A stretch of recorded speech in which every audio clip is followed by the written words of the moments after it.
กับสวัสดีFCทั้งช่องของสงกรานต์นะคะมื้อนี้จะพามาตามแนวทางของเซียนไส้ว่านนะคะพี่น้องเซียนไส้ว่านบ่ผิดหวังค่ะมื้อคืนนี้กอดข้อกันมาตรงๆเลยค่ะพี่น้องกอดข้อกันมาตรงๆค่ะพี่น้องให้8กับ0มานํกันลองซองค่ะเพิ่นจับคู่กับ083ตัดลิ้นมันก็8008ไปทั้งทางอุบลเนาะค่ะพี่น้องได้ทั้งทางอุบลเด้อค่ะทางอุบลก็บ่ผิดหวังนะคะเพราะว่าเลขออก081480เนาะงวดประจำวันที่30กรกฎาคม69วันพฤหัสนี้นะคะเพิ่นจะให้เป็นตัวใดนะคะก็ขอคนละไลค์คนละแชร์ให้กับเซียนใจว่านและช่องของสงกรานต์เหมือนเดิมค่ะมักกระจัดคัดกระพานค่ะพี่น้องต่ำลาวเฮานะคะจะเป็นตัวใดนั้นเฮาไปรับชมรับฟังกันได้เลยค่ะค่ะฮัลโหลค่ะสวัสดีค่ะได้มากอดพ่อกันมาแล้วของเจ้าก็เลยรีบมาตัวเก่าคือเก่าเถอะ80จะให้กับ803ตัดเล่นก็จะ8008เข้าแล้วเป็นว่าเข่าอยู่เนาะของเจ้าเนาะเข่ากอดข้อกันมา80ตรงๆเลยเอาค่ะบัดนี้เฮาเอาของเฮาเลยบัดนี้วิ่ง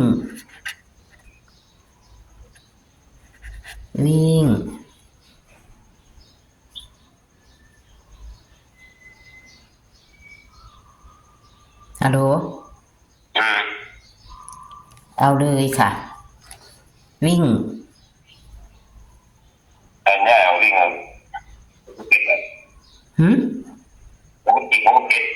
6กับ7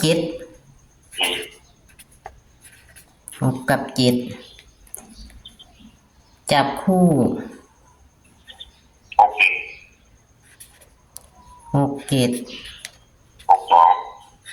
6 2 7 2 6 8อีก4 7โอนได้2ตัวตัด2ติดเลย2 7 7 2 7 7ฮะ2 6 7ข้อยได้ยินคือจัง2 7 7นี่เนาะมันสิบ่มา2 7 7ซะติบัดเอาโอ้เขียนไปละ2 7 7 2 6 7แต่ว่ากะขาออกแล้ววะได้ยินเป็น2 7 7ได้ยังไง6กับ7เป็นตัวใดเน้นตัวใด6กับ7 6 7 6 8ค่ะเน้นหางเดียว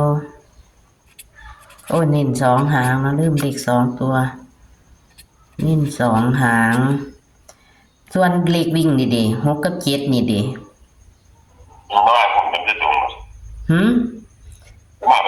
มันสิบ่มา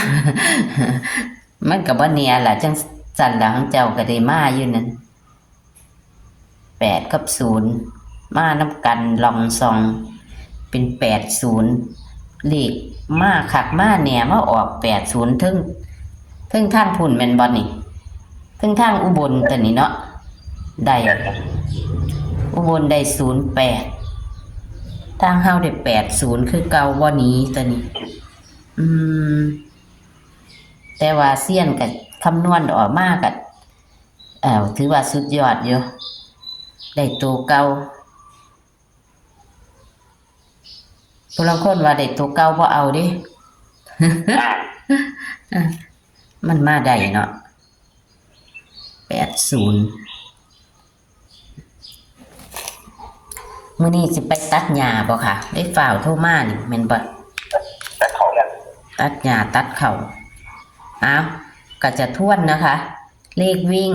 6 กับ 7 6 กับ 7เสมอกัน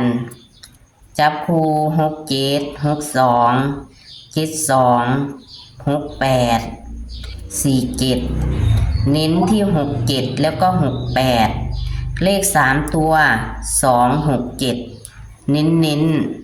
ตัดลิ้นเอาเนาะเป็นบอมัดเข่า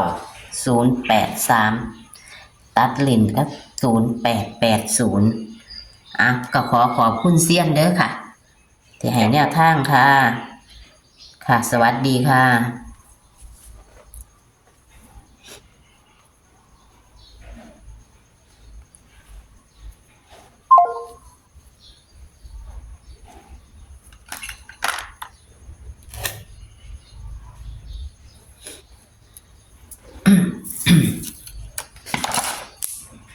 วันที่29เมื่อคืนนี้ตำล่าวของเซียนไซว่านบ่ผิดหวังค่ะพี่น้องกอดข้อกันมา80ตรงๆจับคู่บ่เลข2ตัวบ่จับให้นะคะแต่ว่าเพิ่นมาจับเลข3ตัวคือ083ตัดลิ้นก็จะเป็น8008ทางอุบลก็ได้คือกันเด้อค่ะทางอุบลได้08นะคะถ้าตัดลิ้นจะไปทางอุบลเต็มเลยคือ08ทางเฮา80นะคะเลขออก081480เนาะพี่น้อง